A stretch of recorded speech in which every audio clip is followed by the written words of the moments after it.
ذرا توجہ فرمائیے. حضرت خالد بن ولید کا نام سنا ہے؟ یہ سیف اللہ ہے، اللہ کی تلوار. حضرت خالد بن ولید نے اپنی بیوی کو طلاق دے دی اور بڑا عرصہ وقت اچھا گزرا، طلاق ہو گئی، بیوی چلی گئی. ایک باغ بھی دیا تحفے میں. بعد میں ایک آدمی پوچھنے لگا حضور آپ نے بیوی کو طلاق دے دی، کیا معاملہ تھا؟ آپ فرمانے لگے کوئی مسئلہ نہیں، میری بیوی بڑی نیک تھی، پرہیزگار تھی، اچھی تھی، فرما بردار. انداز دیکھیے گا. کہنے لگا جناب عجیب بات ہے، طلاق بھی دے دی اور اچھی بھی بڑی تھی، کس بات پہ طلاق دی؟ آپ فرمانے لگے وہ میرے ساتھ 27 سال رہی ہے. کتنے سال؟ اور میں انتظار کرتا رہا ہوں. میرے نبی پاک صلی اللہ علیہ وسلم نے فرمایا جس کو اللہ تکلیف نہیں دیتا اس سے اللہ ناراض ہوتا ہے. میں نے 27 سال انتظار کیا، اس کے تو کبھی سر میں درد نہیں ہوا تھا. تو آپ فرماتے ہیں میں نے اسے ایک باغ دے کے بھیج دیا اس کے میکے.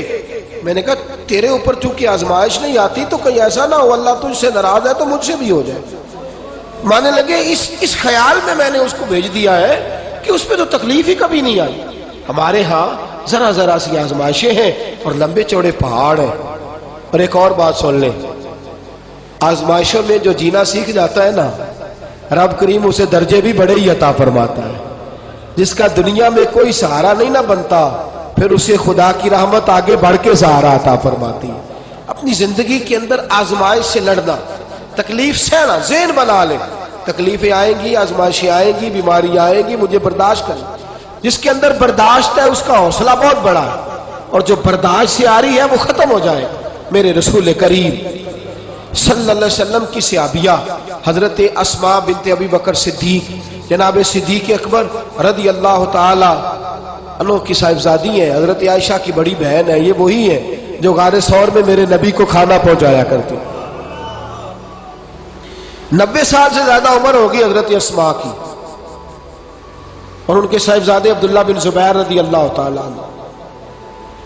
90 سال سے زیادہ عمر ہوگی اور ان کے صاحبزادے لڑائی کر رہے ہیں حجاج بن یوسف کے ساتھ. آنکھوں سے انہیں نظر نہیں آتا حضرت اسماء کو، بوڑھی ہو گئی. صاحبزادہ جہاد کر رہا ہے. حضرت عبداللہ بن زبیر اپنی والدہ کے پاس آئے اور آ کے کہنے لگے اماں میرے کچھ ساتھی بھاگ گئے ہیں، کچھ کمزور ہو گئے، حجاج کے ساتھ میرا مقابلہ ہے. والدہ بڑا کم نظر آتا ہے، پریشان ہے، 90 سال سے زیادہ عمر ہے. اور ماں گلی میں جھگڑا ہو رہا ہو تو بیٹے سے کہتی ہے بیٹے تو اندر آ جا جلدی سے، تو نہ بیچ میں حصہ لے لے. والدہ سے آ کے پوچھتے ہیں اماں میں کیا کروں، حجاج کے خلاف لڑ رہا ہوں، بہت سارے ساتھی کچھ چلے گئے ہیں ڈر کے، کچھ جو ہے وہ کمزور پڑ گئے، کچھ نے وہ بزدل نہیں ہے، وہ کمزور نہیں، لیکن انہوں نے حکمت سمجھی ہے تھوڑی دیر کے لیے چلا جانا. ماں کہنے لگی بیٹے پہلے تو یہ بتا کہ تو حق پہ ہے کہ نہیں، دولت کے لیے تو نہیں لڑ رہا، اقتدار کے لیے تو نہیں لڑ رہا. کہنے لگی اماں قسم اللہ کی عزت کی میں حق پہ ہوں، میں فکر امام حسین کا وارث ہوں، میں ظالموں سے لڑ رہا ہوں. تو ماں کہنے لگی بیٹے جا. پھر والدہ کہنے لگی جا میرا بیٹا اور جا کے اس کے ساتھ لڑائی کر، اگر تو فتح یاب ہو گیا تو میں شکر ادا کروں گی، اور اگر تو شہید ہو گیا تو میں قیامت میں تیرے اوپر فخر کروں گی. تو کہنے لگے اماں وہ بڑے ظالم ہے، بوڑھی ماں کا حوصلہ دیکھ، وہ بڑے ظالم ہے، وہ تو مسلح کر دیتے ہیں، ناک کان گلا کاٹ دیتے، اتنا سخت میرا دشمن ہے. والدہ کہہ رہی ہے بیٹے سے، 90 سال کی بوڑھی اماں کہتی ہے بیٹا بکری کو ذبح ہوتے وقت تکلیف ہوتی ہے، کھال اترتے وقت تکلیف نہیں ہوتی. تکلیف تجھے ایک وقت ہوگی جب تیر لگے گا، جب تلوار لگے گی. ناک کان کاٹتے تجھے کیا تکلیف ہوگی، اللہ تجھے زیادہ اجر عطا فرمائے گا. جا مجھے بہادر کی ماں بننے کا شرف دے، بزدل کی ماں بننے کا شرف نہ دے. یہ دلیر ماں کا حوصلہ. یہ لفظ کیا کہ بیٹے کو بھیجا. حضرت عبداللہ بن زبیر لڑے، 14 دن تک آپ کی لاش لٹکی رہی، لیکن 14 دنوں تک آپ کے وجود سے خوشبو ہی آتی رہی. حجاج بن یوسف نے آپ کی ماں کو بلایا، حضرت اسماء آئی، کہنے لگا تجھے پتہ ہے تیرے بیٹے کی لاش لٹک رہی ہے؟ کہنے لگی کیا کہا؟ لٹک رہی ہے؟ ہاں تیرے بیٹے کی لاش لٹک. کیا کہتے ہو؟ تیرے بیٹے کی لاش لٹک رہی ہے. پھر بتا لو. تیرے بیٹے کی لاش لٹک رہی ہے.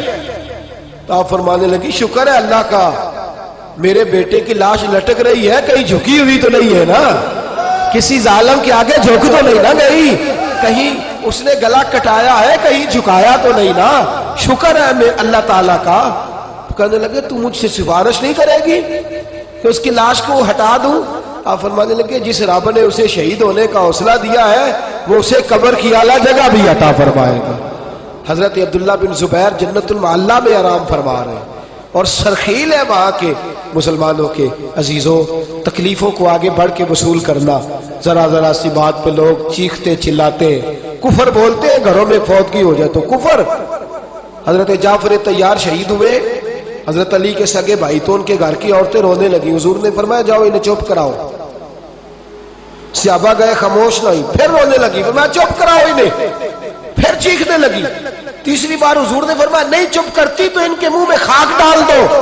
انہیں پتہ نہیں جو بین کرے, سر پھاڑے اور اپنے چہرے پر اپنے ہاتھ مارے وہ تو میری امت میں شامل ہی نہیں ہے, تو میری امت میں شامل ہی نہیں. میرے عزیزوں, شریعت اسلامیہ حوصلے کی بات کرتی ہے, صبر کی بات کرتی ہے. گھروں کے اندر ذرا ذرا سی بات پہ بے صبری کرنا, ذرا دو چار جملے بھی ہم ہضم نہیں کر سکتے, ایک بے رخی بھی ہم ہضم نہیں کر سکتے, تھوڑی دیر کے لیے بھی کوئی آنے والی تکلیف ہم برداشت نہیں کرتے.